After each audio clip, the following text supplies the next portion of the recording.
Hey everybody, it's Robbie. The mid-season patch actually has some very good news for the Barbarian, and I sat down and basically calculated how it's affecting most of the popular Barbarian builds, and we actually have some very good buffs also generically to the entire class, like leveling up the Barbarian in the entirety. And we basically calculated also how many pit tiers we're getting here on which builds, and some builds are actually getting more, or about 5 pit tiers. So we're going to get into all that here in this video, and I'll show you the exact details. So first of all, it's very cool to see, and this was unexpected for me, that we got like generic buffs to the entire Barbarian class, such as with the Blood Rage, which basically affects like the class in its entirety, the Decimator legendary node, and also some of the passives that we got here. Like, this is basically the bread and butter in every Barb build. Like, no Barbarian build is playing without Blood Rage, so this is very strong,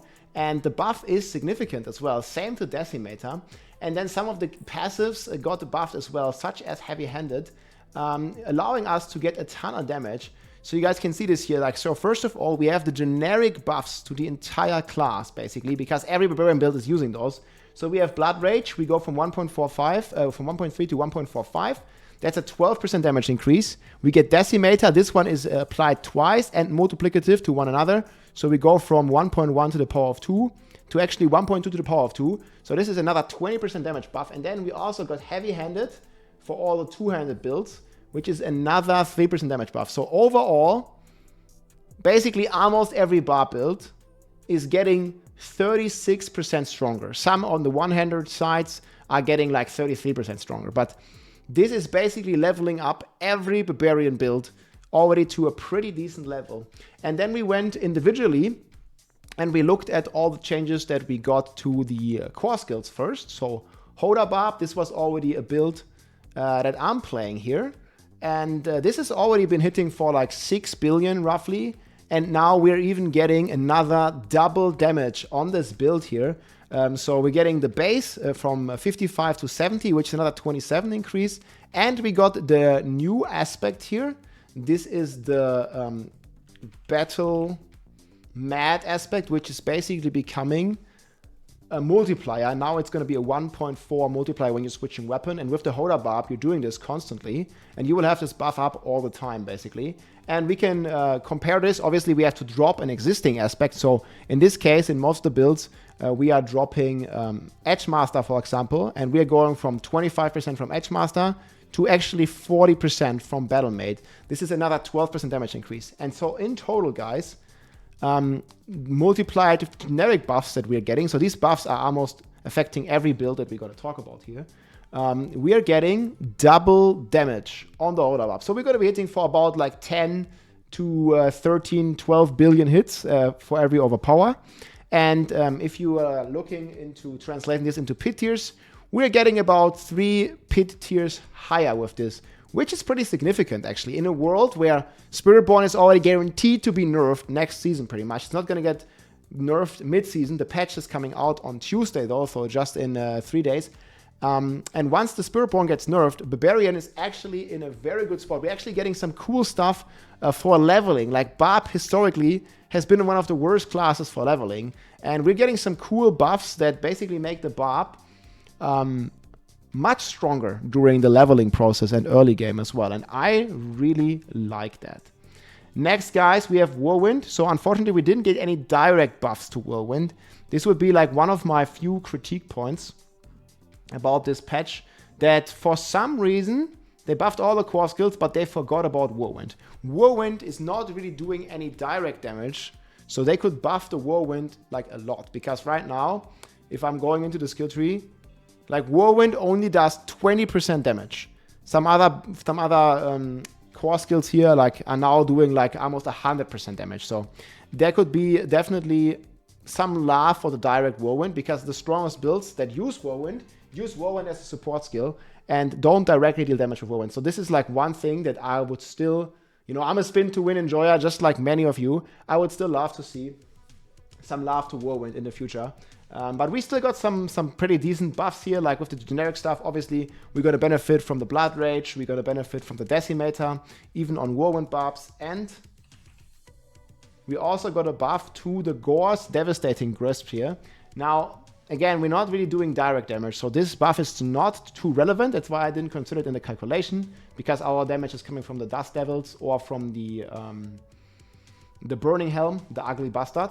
But overall, it's definitely cool to see Gore's buffed even more, and I just wish that, you know, the base of Whirlwind, I mean, it can get like a triple or even a quadruple buff, and I think it would still be balanced. That was would be like one of the few things that I missed here in this patch. Next we have Upheaval, actually also some pretty significant buffs. We got damage to the base rune, we got damage to the rune, to the upgrades. I'm already calling this rune, but this is like the...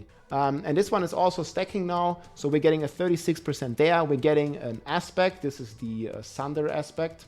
So the Sunder aspect, Sundered Ground, is also getting a buff. And all in all, guys, on Upheaval, combined with the generic multipliers, we're actually getting more than double damage, 2.5x multiplier for Upheaval. And unfortunately, they didn't buff the Hellhammer again, but this is definitely getting close to be viable. I still am in much disagreement with the animation of Upheaval, but if they wanted to be this, like, you know, very slow skill, I would very much love to see, you know, like this bazooka playstyle. And it seems like they are moving into the direction here with the Upheaval, like buffing their runes and stuff, where you're basically stacking up your like other damage bonuses and then using like one big Upheaval to basically bazooka or snipe down the entire screen. But it needs to be hitting for like at least double-digit billions, and it's not doing that yet. But we're getting close, actually. I think realistically, Upheaval is already going to hit for like 8 to 9 billion, I would say, when it's optimized and overpowered. So that's pretty cool. Unfortunately, the synergy just isn't there with the dots yet. But it's definitely getting place, and it was already one of the best leveling builds, and it's just getting even stronger right now, Upheaval. So I like that. Then we have Double Swing. This one has fallen off a bit. It's also not benefiting from the heavy-handed buff, but there's good changes here. We're getting 20% damage on the rune. We are getting it's not a new aspect, it's actually the unique. The twin strikes here is getting a significant update. That's much appreciated. Double Swing is not in the meta. This is not going to put it into the meta, but it's definitely some welcome buffs to some underused builds. Next here we have Deathblow, and there are a ton of buffs coming to Deathblow. We're getting a base damage increase from 120 to 140. We are getting the Ring of Red Furor, also receiving a significant damage buff. And then we're also getting, I think, one of the best uniques for the Barb right now in the game is Overkill. This one keeps getting stronger and stronger.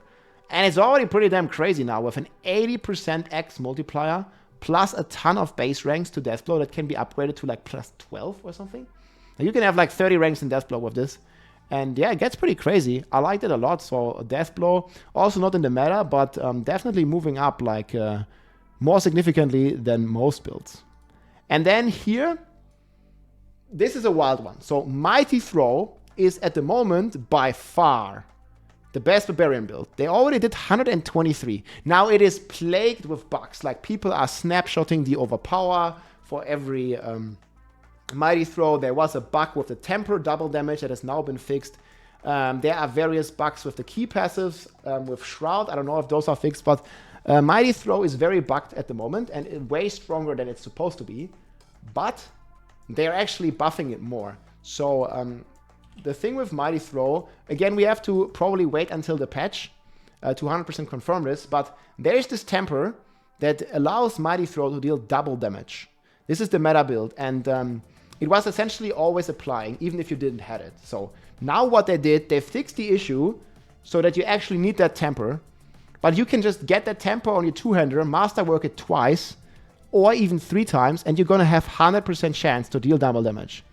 And since they nerfed this Temper, quote unquote, from always applying to now you actually do need the Temper, they compensated by buffing Mighty Throw. And in the end, if you do have this two-handed weapon Temper that you triple crit or double crit at least, you're actually gonna get a net buff of 50%.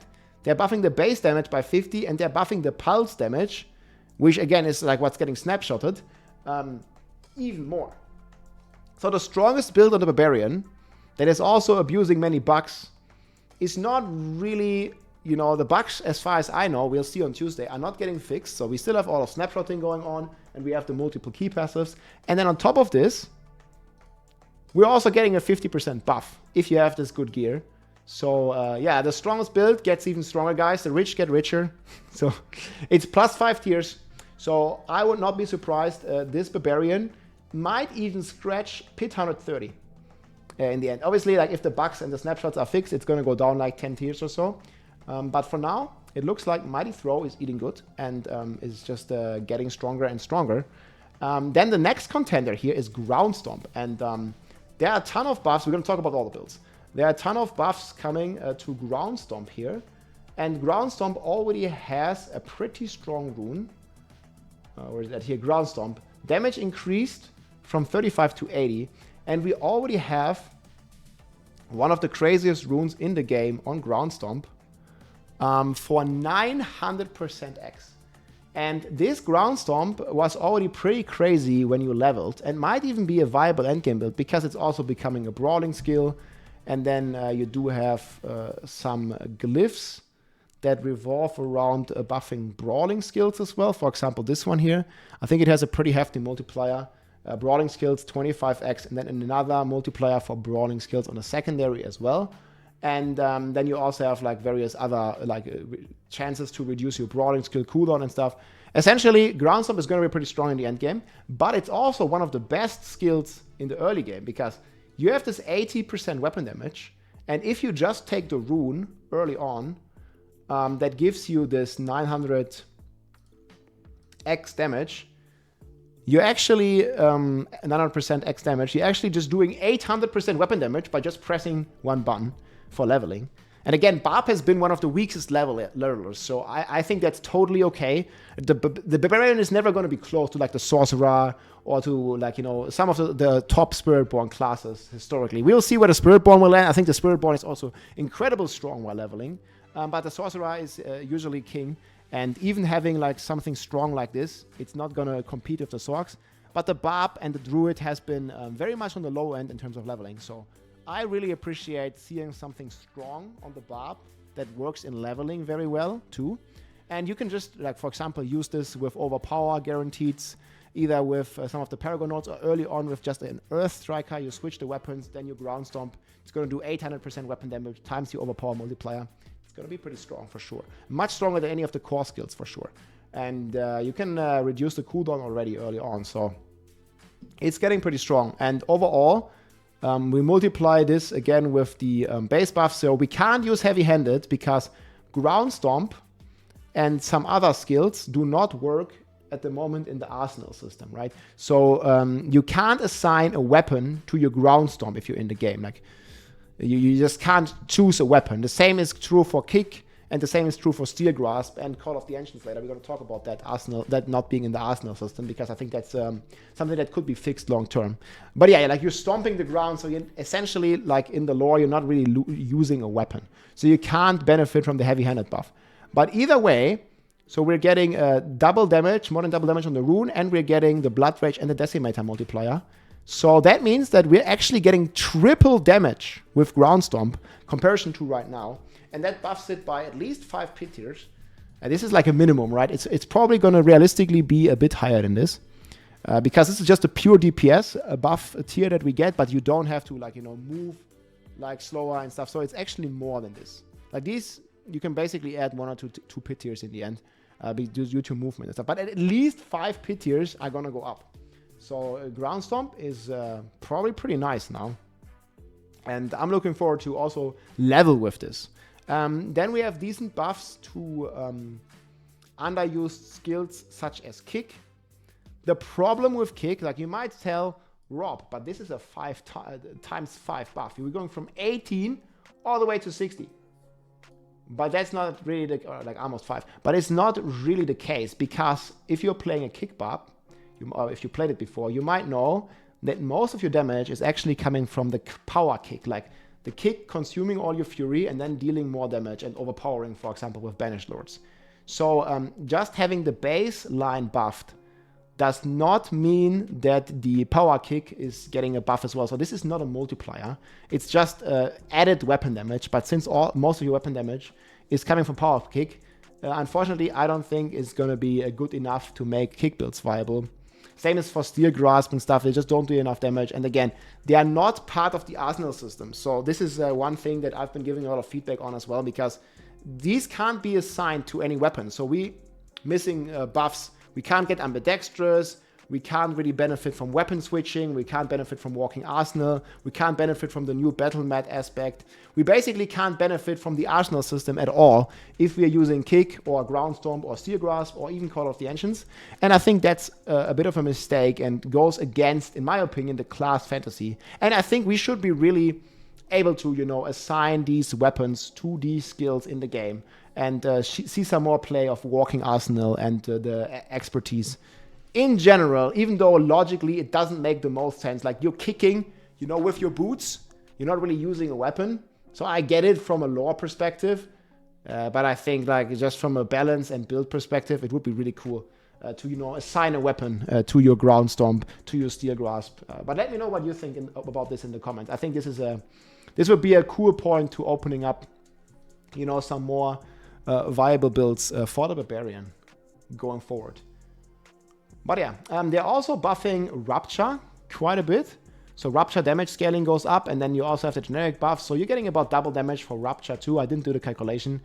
But the problem with the bleed builds, I think, and this goes hand in hand with buffs that they do to Shattered Vow, is that you always got to lose something. Like Shattered Vow is this unique that they are buffing quite a bit. This is how it looks right now. So not really that strong in terms of multiplier. But they are buffing it. Shattered Vow is getting a buff. And now you're basically getting... Let me move my camera, actually. So now you're basically getting a 44 damage over time duration. This is essentially going to function as a multiplier. But the problem with most of the bleed builds is that you're already having, like, your...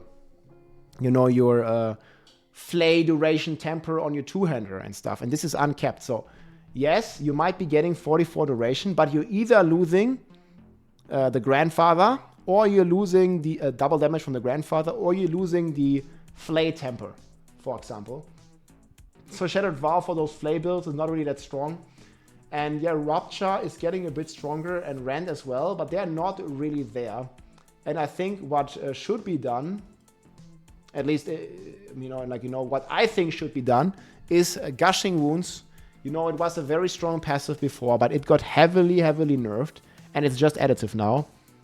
I think there should still be, like, you know, rogues, druids, like, almost every class has this multiplicative key passive scaling, and they keep doing this. They even buffed it, like on rogue this patch, on druid this patch, and they even added it on the druid and on the Sorc too, to have multiplicative scaling key passives. And I mean, they could tweak the numbers, right? It doesn't have to be 100% of our crit bonus that is adding, that is getting multiplied. But right now, it's just adding it, like, as additive damage. And I think that's really sad, because again, most other key passives on all the other classes are multipliers. And Gushing Wounds used to be a multiplier. So I would very much like to see the scaling changed, and also see it returned to the former function. Just a bit weaker, but still much stronger than it is right now, because one thing that Barbarian doesn't need is additive damage. We already have thousands and thousands of additive damage. Like, we have 4 weapons. Like, we have a ton of additive. So there could definitely be quite some good changes, in my opinion, to the Gushing Wounds to make bleed builds great again. That would be one of my wishes here for the Barbarian going forward. But either way, very positively surprised by this. And then next thing I want to talk about here is the leap. So leap at the moment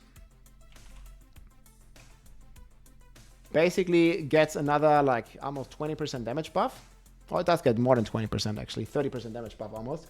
But the thing is, on the Leap Quake, we have a Leap Quake build, and most of the damage in the Leap Quake is actually coming from the Earthquakes.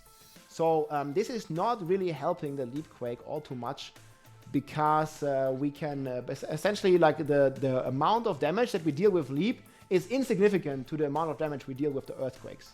So this unfortunately doesn't really buff the Leap Quake Barbarian much. I would even say like 1 or 2% of our total damage output is leap. So if that 1% of our damage gets buffed by 30%, yeah, okay. We're basically not getting any damage, right? Like 0.3% of our total damage, we get more. So that's not really like useful for the leap quake. So I don't think in general that's too good. But then in other great news, like we have so many like quality of life, overall supportive buffs. It's going to be pretty big. So we have Iron Skin, like making it much easier to survive.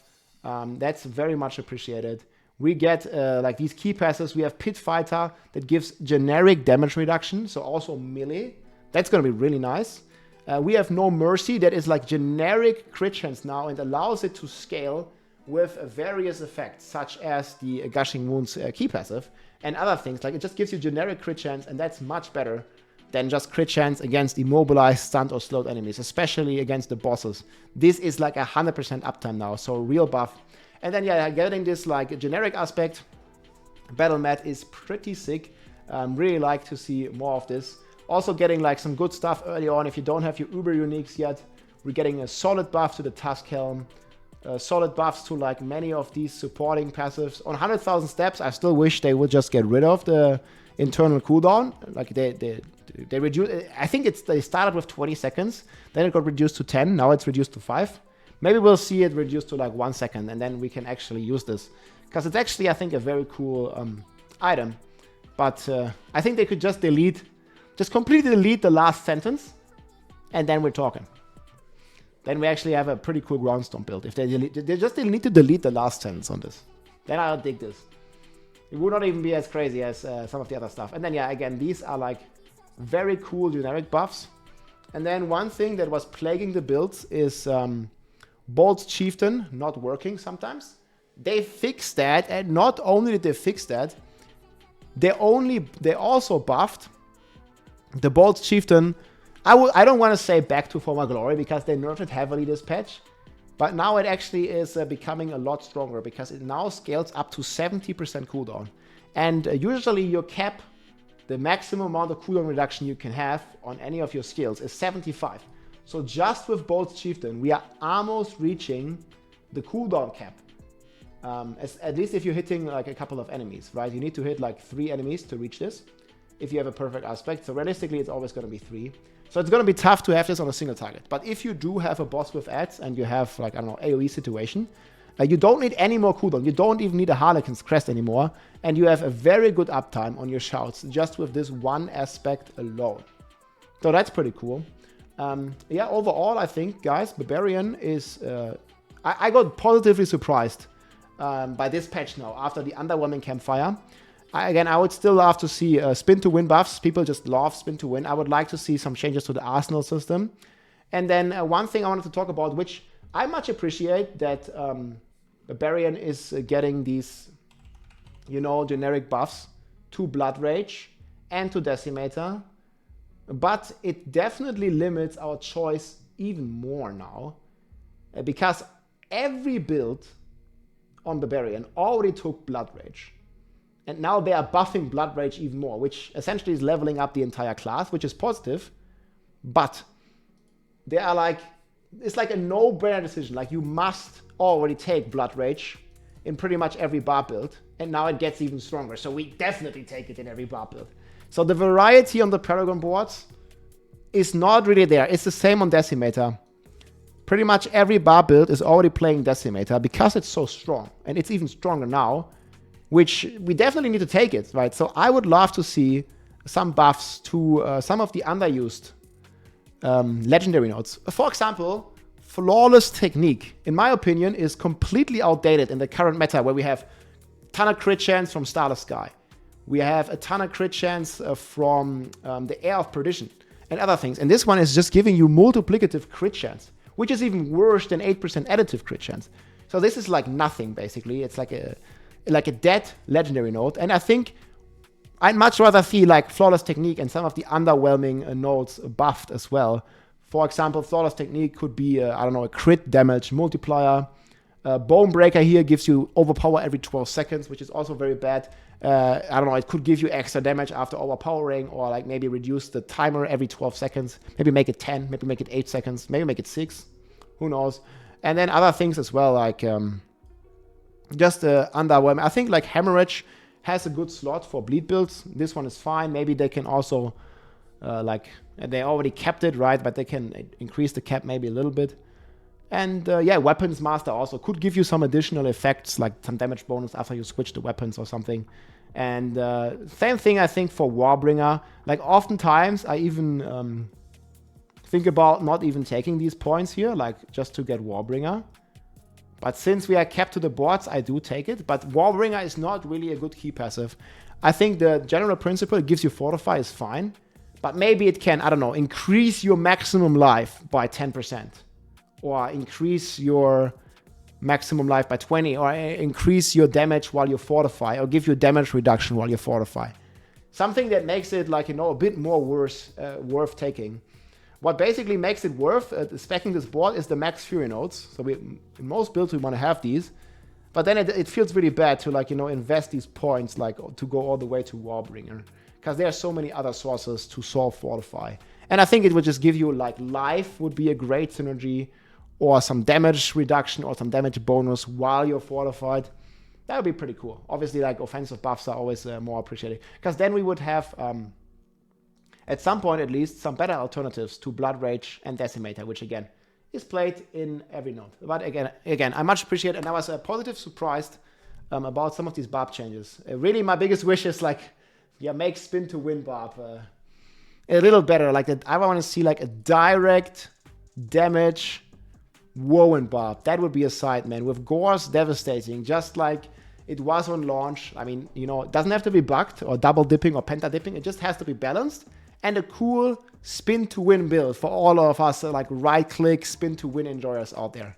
That would be cool. But overall, guys, very positive about Barb. I can't wait to play the patch on Tuesday. I'm definitely going to start on Barb. It's going to be a ton of fun. We're going to play some Spiritborn as well, and I'm looking forward to it. Hope you enjoyed this overview. Let me know what you think about these Barb changes down in the comment section. Does it have you at least excited to try out some Barb? And again, the playing field of Barb is definitely leveled up. Obviously, it's not going to be as powerful as Spiritborn, but it certainly is going to be a force to be reckoned with in Season 7, once they do nerf the Spiritborn. And yeah, in a few days, we will also learn about even more changes and some of the new stuff that is coming to Barbarian and all the classes, and also the season theme for Season 7. Stay tuned for that. I'll update you with videos here. Take it easy, my friends. GG, Barb Nation, strong again. Let's go. If you like this video, make sure to subscribe, leave a like or a comment. I'm also live on Twitch almost every day, so come and say hi.